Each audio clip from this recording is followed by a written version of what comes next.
Кеш жарық достар, бүгін ұбт-ға дайындықтың төртінші күні ұлттық тестілеу орталығының төртінші нұсқалық тестін талдаймыз. Бірінші сұрақта не істеу керек? Мына жерде сәйкес келмейтін сөз табу керек. Мына жерде міне curly деген бұйра шаш деген мағынада, straight деген шаштары тік деген мағынада, wavy деген шаштары толқын сияқты деген мағынада, ал pierce деген тесілген деген. То есть шашқа қатысты емес, сондықтан мына жерде pierce артық сөз болып есептеледі. Екінші сұрақта they go on holiday summer дейді. Мына жерде қараңыздар, non summer'ды никогда қолданылмайды. Non off пен қолданылады, көбінесе алып тастаймыз. All summer или whole summer деп жалпы айтуға болады, бірақ мына сөйлемде сәйкес келмейді. Неге десеңіздер, мына жерде present simple қолданған. Ал present simple деген мағына ол ылғи да қайталанатын іс-әрекет. Мына жерде whole summer, all summer болса, осы бір жаз деген мағынада келеді. Бүкіл жаз деген. Осы жаздың бүкілі деген мағынада келеді. Сондықтан бұлар мына жерде сәйкес келмейді, every summer болады. То есть әр жаз сайын олар неге барады? Каникулға барады. Үшінші сұрақта зат есімін құрайтын суффиксті табу керек. Абстракттық суффиксті. Жалпы мына жерде төрт неге қарасақ, жалғауға қарасақ, төртеуі де төрт сөз табынық екен. Мысалы n деген, мысалы n не lighten деген бұл етістік жасауға қолданылады. ly деген бұл наречие дейді ғой, не үстеу жасауға қолданылады. I've деген бұл сын есім жасауға қолданылады. Сондықтан мына жерде зат есім жасайтын тек қана бір жалғау, бұл ness. Төртінші сұрақта зат есім емес сөзді табу керек. Қараңыздар, фотографер деген суретке түсіретін адамды айтамыз. Nurse деп біз медбикені айтамыз. Hairdresser деп шаш таразды айтамыз, ал keep деген ұстау, етістік. Сондықтан бұл осы вариант дұрыс. Не емес, зат есім емес. Дұрыс мағынаны табыңыз дейді. To show the ropes. Жалпы бұл тұрақты сөз тіркесі, идиома дейді ғой. To show the ropes деген бір жаңадан келген адамға бәрін көрсетіп үйрету. Мына жерде міне explain something to somebody who is new дейді. Так, алтыншы сұрақта қараңыздар, бұл жерде жаңағы есімдікті, анау кітаптарды маған, анау сөренің басындағы кітаптарды маған алып берші. Bring me those books which are on the shelf. Мына жерде неге those, құрметті оқушылар? Өйткені books көпше. Көпшеге біз those или these қолданамыз.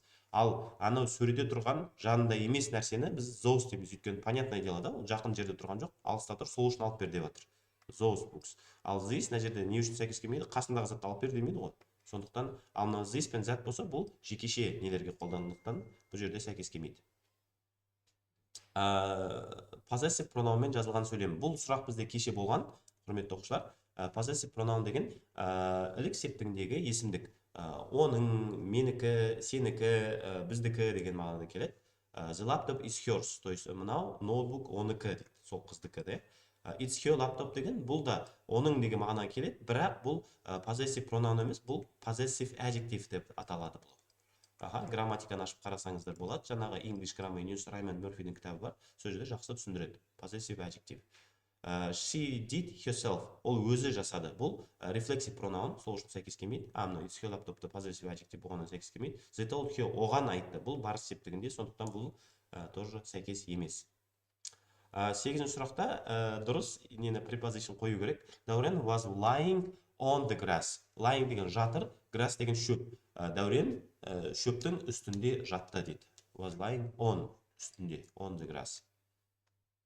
Дұрыс модалды етістік жабусы керек. Ардақ have gone shopping. Қараңыздар. Ардақ have to have gone shopping деп, have to-дан кейін біз have деп өткен шақты қоймаймыз. Had to have gone тоже қолданылмайды. Бұл грамматикалық қате болып есептеледі. Was have gone да бұндай грамматикалық структура жоқ. Ал might have gone деген айтылады. То есть ардақ неге базарға кетіп қалған болуы мүмкін. Или шопинг жасауға кетіп қалған болуы мүмкін. Келесі сөйлемде preposition таңдау керек. Clouds started gathering in the sky. In the sky деп айтамыз. Аспанда деген мағынада. Дұрыс модалды етістік. You must keep a secret. Сен бұны құпияны сақтауға міндеттісің дейді. Міндеттеп жатыр, You have keep a secret деген дұрыс болмайды. Егер дұрыс жазу керек болса, have to болушы еді. Сондықтан бұл қате. Had тоже қолданылмайды. Was able мүлдем грамматикалық тұрғыдан дұрыс емес. 12-ші сөйлем. Бұл жерде дұрыс түсініктемесін табыңыз дейді. Қараңыздар, бұл жерде не деп айтып отыр? If I hadn't texted him, I wouldn't have met him on time. То есть, егер мен оған мәтін жазбағанда, мен оны уақытында кездестірмеуші едім дейді. То есть, мен оған жаздым, және мен оны кездестірдім. Сол үшін мен қазір былай айтып отырмын. Егер жазбағанда кездестірмеуші едім деп отыр да. Сол үшін таңдаймыз, дұрыс вариант таңдаймыз. I didn't text him and I met him. Мен оған жазбадым, мен оны кездестірдім дейді. Бұл дұрыс емес, өйткені оған жазды және кездестірді. Келесі, I didn't text him, ол да қате, иә? I texted him and I met him. Мен оған мәтін жаздым және кездестірдім дейді. Міне, осы сәйкес келеді. Ал соңғы сөйлем не дейді екен? I texted him and didn't meet him. То есть мен оған жаздым, бірақ кездестірмедім дейді. Бұл да бұрыс, иә? Келесі сұрақ. Second conditional sentence дейді. Құрметті оқушылар, өткенде де түсіндіргенмін сіздерге, second conditional қалай жасалады? Жалпы екі сөйлемнен тұрады conditionalдар. Біріншісі ол if clause болады, ал екіншісі main clause болады. Main clause, екінші сөйлем. Кейде result clause деп те аталады. If clause'да біз past simple қолданамыз, құрметті оқушылар. Ал result или main clause'да біз would қосылған етістік қолданамыз. Етістік өткен формада емес, просто would қосылған жай етістік. Кеттік ара. He would buy a new car if he won a lottery. Қараңыздар. Мына жерде would қосылған етістік қолданды. Бұл if сөйлем емес, main clause. If he won дейді. If-тан кейін бізде өткен шақ past simple қолданады. Бұл екінші conditionalның формасына сәйкес келіп тұр. Сондықтан осы сәйкес келеді.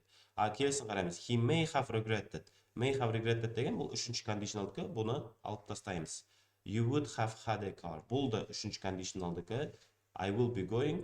Бұл мүлдем болашаққа қатысты, сондықтан бұны алып тастаймыз. Келесі сөйлем. Ted travel abroad next month with his parents. Ted келесі айда ата-анасымен бірге саяхаттайын деп жатыр деген мағынада. То есть келесі айда дейді, болашақта, иә? То есть жоспарлап жатыр. Were going to мен was going to да алып тастаймыз, өйткені бұлар өткен шаққа қатысты. Is going to, will going to. Will going to деген қате, иә? Біз не болмаса will қолданамыз, не болмаса am is are going to. Мына жерде тек қана is going to сәйкес келеді. 15-ші сұрақта сәйкес келмейтін сөзді алып тастаймыз. Қараңыздар. Are you at home? Yes, I am. Have you finished? Yes, I have. Do you have ICT today? Yes, I do. Көрдіңіздер, мынаның бәрі yes, no question. То есть, бұл сұрақтарға yes, no деп жауап бере бересіздер. Бұл сұрақтардың бәрі yes, no question категориясынан. Now, whose car is that? This is David's car. Бұл Дэвидтің машинасы деп айтамыз. Бұл жерде yes, no question емес, бұл WH question. WH question деп аталады. Сондықтан бұл жерде бөлектеніп тұр. Sentence with bare infinitive. Құрметті оқушылар, bare infinitive деп біз етістіктің жай ғана өзін ғана айтамыз. Мысалға, көру болса see, бару болса go, see, go, watch. Ештеңкесіз, ешқандай предлогсыз етістікті өз жазғанда біз bare infinitive деп аталамыз. Bare деп жаңағы орысша айтқан кезде жалаңаш дейді ғой, ештеңкесі жоқ. То есть артында жаңағы предлог ештеңе жоқ. Соны bare infinitive дейді. See, go. Егер просто infinitive болса, ол to go, to see болушы еді. Жай ғана етістіктер да infinitive. Сондықтан мына жерде мынандай нені қайсы жерде қолданылған. Көреміз. Susan tried to finish. Мына жерде to do деп тұр, ол infinitive-та қолданып тұр. Бұл bare infinitive емес. Сондықтан алып тастаймыз. He went on talking. Мына жерде вообще infinitive емес, герундий қолданып тұр. Went on talking да. Бұл да сәйкес келмейді. She forgot to meet. To meet бұл infinitive, bare infinitive емес. To meet, to go. Көрдіңіздер ме? Бұл да сәйкес келмейді. Сондықтан let's go. Let us go. Now bare infinitive. Ешқандай to-сіз, ештеңкесіз. Осы сәйкес келеді. 10-ші сұрақта дұрыс нені таңдау керек вариантты. Okay, I'll go to the party. Жарайды, мен сендердің кештеріңе барайын дейді. Бұл жерде не істеп тұр? Жарайды, барайын деп тұр. То есть келісіп тұр, иә? He agreed to go. Ол сұрап тұрған жоқ, ол ұсынып тұрған жоқ, ол өзі ұсынып тұрған жоқ. Сондықтан ол келісіп тұр. He agreed. Келесі. The meaning of both in the sentence. Both'тың мағынасы сөйлемдегі. Both of them were students. Оның екеуі де студент болды или оқушы болды дейді. More than two people дұрыс емес, иә? Біздерде екіден көп емес қой, екі деп жатыр нақты. Both. Not the one and not the other. Екеуі де емес дейді. Бұл да емес, наоборот, екеуі де барады дейді. Two people or things. Міне, осы. Any of the two. Екеуінен біреуі деген емес. Құрметті оқушылар, екеуінен біреу айтқан кезде біз either деген қолданамыз. Кейбірде either деп атайды. Either. Not the one, екеуі де емес болса, neither деп айтады обычно. Егер екіден көп болса, біз all или every деп айта береміз. Кеттік ары қарай. Так, quite means. Quite деген біраз деген мағынада. Бірақ very'дан төмен. Less than very. The lowest degree емес. The lowest degree never деген, ешқашан деген сияқтылар. To high degree. High degree ол very болады. More than very емес. Very'дан көп болмайды. Quite деген біраз, бірақ өте емес. Дұрыс префикс. Cultural. Miscultural деп қолданбаймыз. Decultural деп қолданбаймыз. Precultural деп, бірақ multicultural деп қолданамыз. Multicultural деген мультикультурный, көп мәдениетті деген мағынада. Диетқа дұрыс жалғау қосыңыздар. Dietage, dietitian, dietet деген сөйлемдер нелер жоқ. Dietitian деген бар. Диетолог, иә? Dietitian дейді ағылшыншасы. Дұрыс нені табыңыздар жаңағы сөзді. Two of my friends want to go to the theater but wanted to go to the cinema. Мына сұрақ негізінде құрметті оқушылар кішкене спорный, жалпы апелляционный сұрақ деп мен өзім айтушы едім. Өйткені мына жерде қараңыздар. Менің достарымның екеуі кинотеатрға барғысы келеді, театрға барғысы келеді, бірақ басқа біреуі кинотеатрға барғысы келді дейді. Another one. Ал былай да айтуға болады. Достарымның екеуі театрға барғысы келеді, бірақ қалғандары кинотеатрға барғысы келеді деп айтуға да болады да. Соны each деген әр қайсысы емес, every емес, бірақ others пен another кішкене спорный момент. Но жауап кілті бойынша another wanted to go. Екі досым барғысы келді, бірақ басқасы кинотеатрға барғысы келді дейді. Мына жерде или сөйлемде қате кеткен, или толық емес. Сондықтан осылай кішкене спорный момент болып тұр. Так, дұрыс мағынасы дейді. I'll never forget visiting London. Мен Лондонға барғанымды ешқашан ұмытпаймын дейді. Бұл to believe емес, иә? Мен сенемін емес. Not remember to do something. Бір нәрсені ұмытып кету емес. Not be able to do something. Бір нәрсе жасай алмау емес. To recall. Recall деген есте сақтау. Кеттік ары қарай. Бірдей сөзбен жазған сөйлем дейді. You always forget to call me, he said. He complained to me that I forgot calling. Жоқ, бұл жерде қараңыздар. Ол маған звондағанымды ұмытып кетті емес. You always forget to call me. Сен маған ылғи да ұмытып кетесің дейді. Сондықтан бұл бір единичный случай емес. That I never remember calling, мен никогда не помню. Негізінде мынау нәрсе қолдануға болады. That I never remember calling. Бірақ қараңыздар, бұл жерде кішкене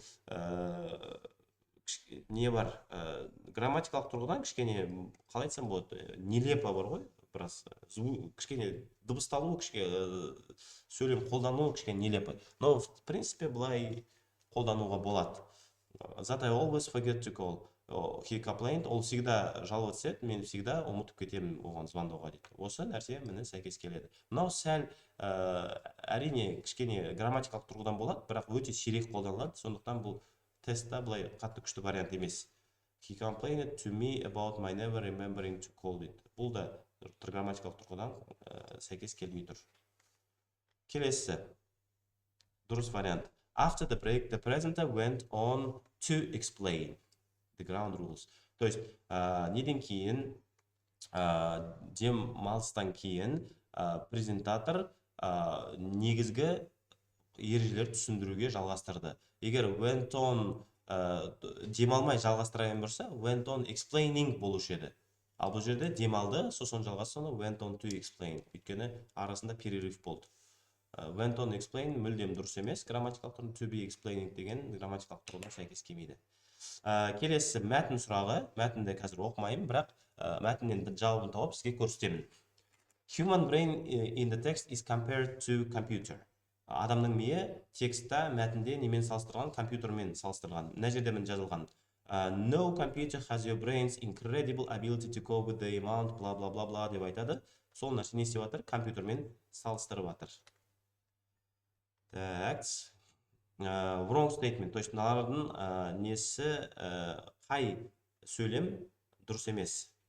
Кеттік арға. Human's brain is the most complicated object in the world. Адамның миы әлемдегі ең қиын зат дейді. Бұл нәрсе мәтінде бар ма, көрейік.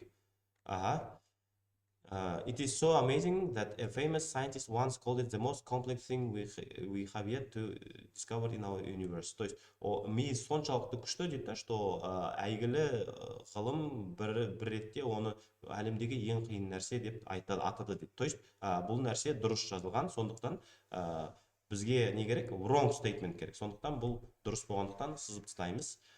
Controls all activities of a person, то есть ми адамның бүкіл іс-әрекеттерінің контролін жасайды дейді. Енді бұл нәрсе мәтінде бар ма, көреміз. Так.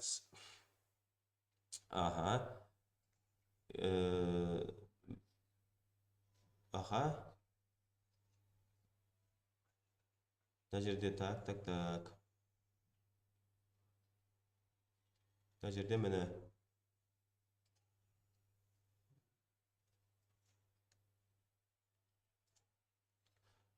the structure of your brain changes every time you have a new thought дейді. Так, making decisions, produce rational thoughts. То есть, қараңыздар, trying to make sense of brains isn't easy. We know that it's the organ that makes us human by giving us the ability to create art, language, making decisions, produce rational. То есть, бүкіл осылардың бәрін ми жасайды дейді. То есть, мына жерге қарайтын болсақ, controls all activities of a person, бүкіл адамның нелерін жасайды, значит, сәйкес келіп тұр, бұны да сызып тастаймыз. Works more slowly than a computer. Компьютердан баяуырақ жұмыс жасайды дейді. Негізінде бұл дұрыс емес, өйткені мына сөйлем жаңағы біз жаздық қой. No computer has your brain's incredible ability to cope with the amount of you. То есть, компьютер сенің миың жасай алмайды дейді. То есть, одан, бұл жерде works more slowly деген нәрсе айтылмаған. Сондықтан, бұл нәрсені таңдаймыз. Deals with amazing amount of information. Мына жерде жазылғанда amount information мына жерде жазылған үшін былайша айтқан кезде көп информацияны еститін, қорытатын. Сондықтан мына жерде дұрыс емес нәрсе works more slowly than a computer.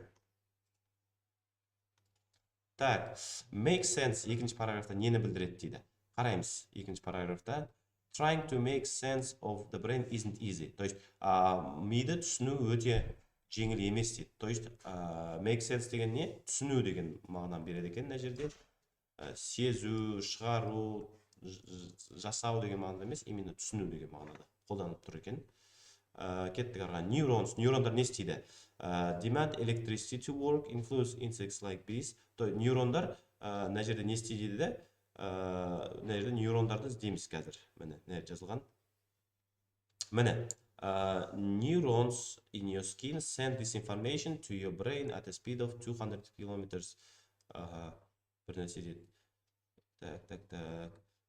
Мына жерде енді толық не қылман, бер қарайық. And also,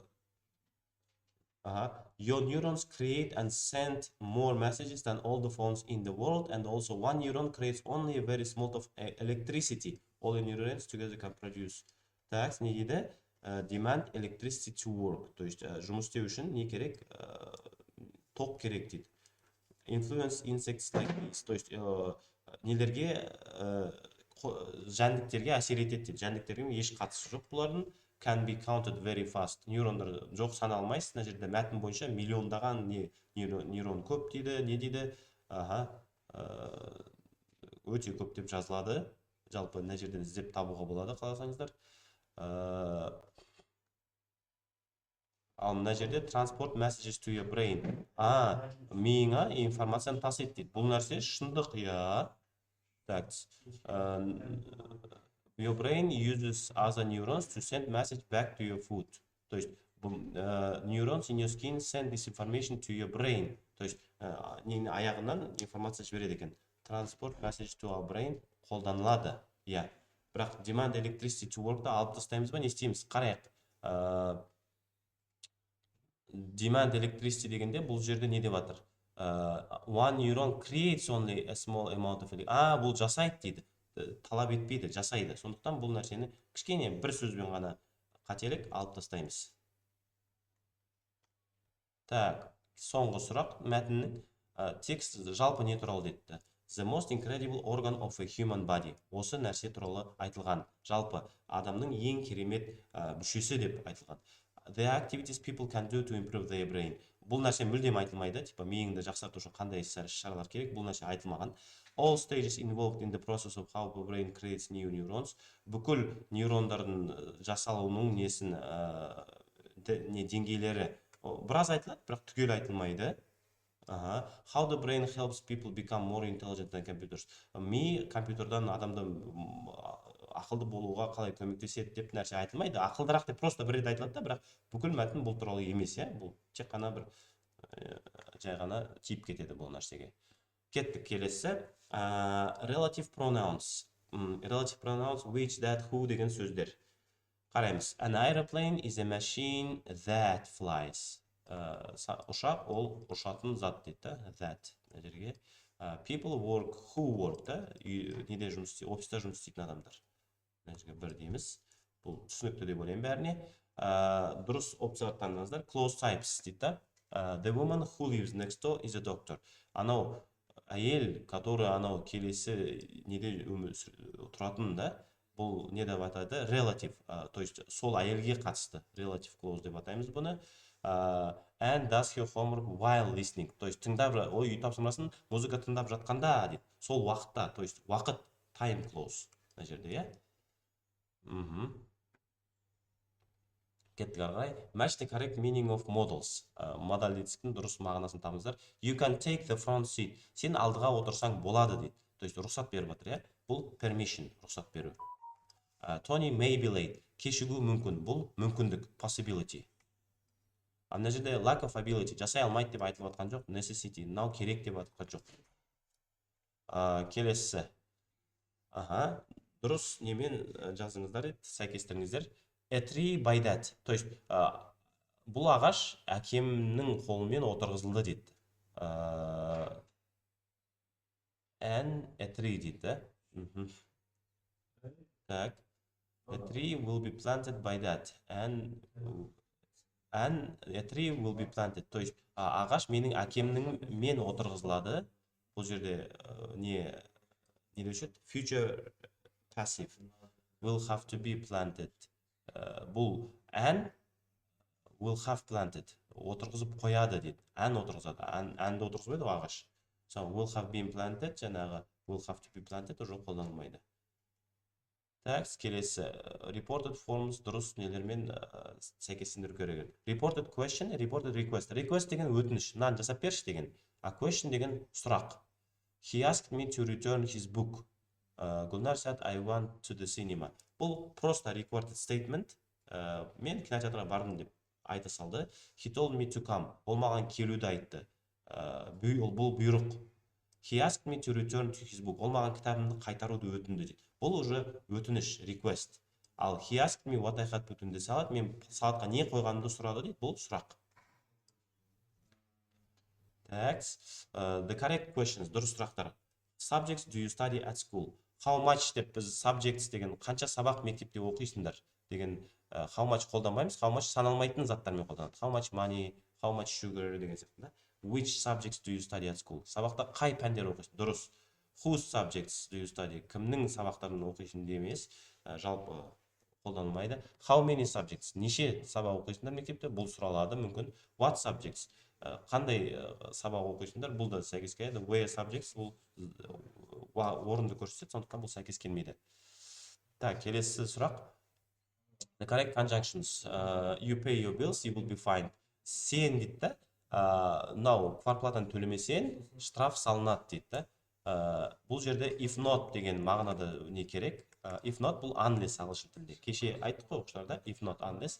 After you pay your bills, сен квартплатаны төлегеннен кейін саған штраф салынады. Не в тему, мағынамен. When сен төлеген кезде бұл да сәйкес келмейді. Before you pay the bills, сен төлемей тұрып, саған штраф салынады. Бұл тоже сәйкес келмейді мағынасымен. How you pay your bills, қалай төлеген кезде салынады дейді. If деген нәрсе мағына грамматикалық жағынан келіп тұр да, бірақ мағына жағынан сәйкес келмей тұр, иә. Егер төлесең, саған штраф салынады емес.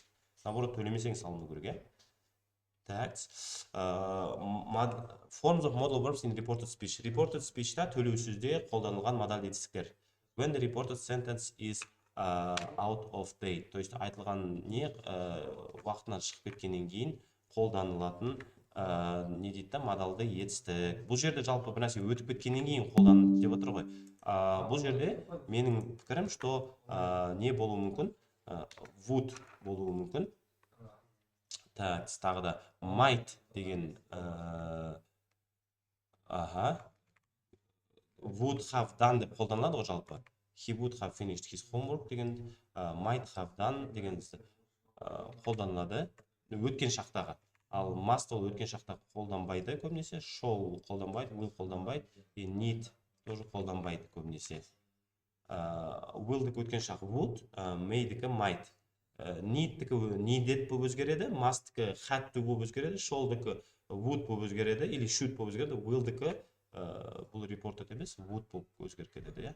Сондықтан would be might мына жерде сәйкес келетін өткен шақтағы модаль етістік.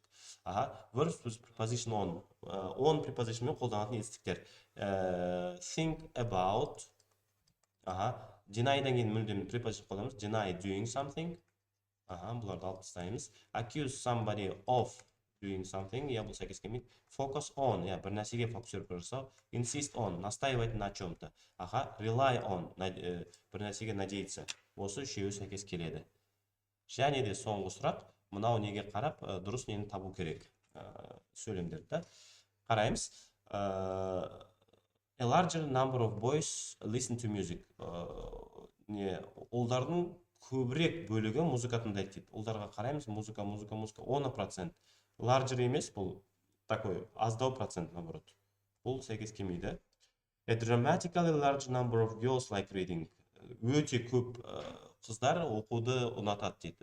Өте көп дейді. Dramatically деген өте көп. 21% dramatically емес, енді ана жерде 27% dancing болып тұр ғой.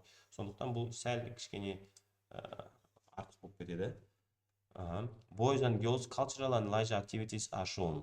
То есть олар мен қыздардың cultural мәдениеттік нелері, шаралары көрсетілген дейді. Берілген нәрсе. Boys most preferred activity is dancing. Олдар көбінесе билеуді қалайды дейді. Dancing. Оларда dancing вообще жоқ қой мүлдем. Сондықтан бұл сәйкес келмейді. Girls prefer playing computer games more than boys. Қыздар олдарға қарағанда көбірек компьютер ойнайды дейді. Computer games қыздарда 16%, олдарда 34%. Жоқ, наоборот, олдар көбірек ойнайды екен қыздарға қарағанда. Equal quantities of boys, girls enjoy listening music. Олдар мен қыздардың бірдей процентажы музыканы тыңдағанды ұнатады дейді. Музыканы қараймыз. Олдарда 10, қыздарда 10 екен. Бұл дұрыс болып тұр. Осымен біздің тест талдауымыз аяқталды. Ертеңге кездескенге дейін.